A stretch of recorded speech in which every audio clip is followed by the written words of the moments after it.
voyageuse, c'est une exposition qui présente une quarantaine d'artistes qui ont voyagé en dehors de l'Europe, du monde occidental, entre 1880 et 90 jusqu'à la Deuxième Guerre mondiale. Ces artistes sont peintres, sculpteurs, dessinatrices, illustratrices, photographes. Elles n'ont, pour la plupart, jamais été vues dans un ensemble conséquent où il y a à peu près 170 œuvres.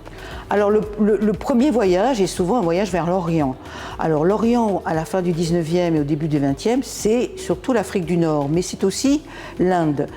Ensuite, la deuxième partie de l'exposition, ça vous montrera les artistes qui ont voyagé en Afrique du Nord, mais qui ont rompu avec les clichés de l'orientalisme, le palmier, le charmeur de serpents.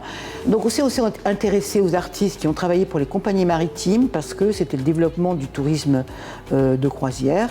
Et donc on a beaucoup d'artistes qui ont fait des décors de paquebots, qui ont réalisé des affiches, des dépliants pour les compagnies touristiques et aussi des photographies. Ensuite, on a aussi toute une partie au sous-sol où l'on montre les voyages en Afrique, parce que dans les années 20, les artistes ont envie de découvrir l'Afrique et le peuple africain.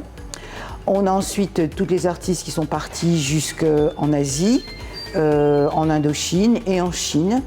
Et enfin, on a des voyageuses qui sont allées jusqu'au Tibet, comme Alexandra David-Mills, la première femme à être rentrée à Lhasa, au Tibet. Et on termine par des artistes chinoises qui, elles, sont venues en France et ont ensuite voyagé et qui ont une formation artistique à l'École des Beaux-Arts et qui ont aussi une production qui est tout à fait intéressante. La présentation de cette exposition a été réalisée aussi avec une scénographie tout à fait originale. Donc ça vous fait voyager en fait dans une époque, un temps révolu, de l'Afrique du Nord jusqu'à l'Himalaya, y compris jusqu'aux confins du Yunnan en Chine.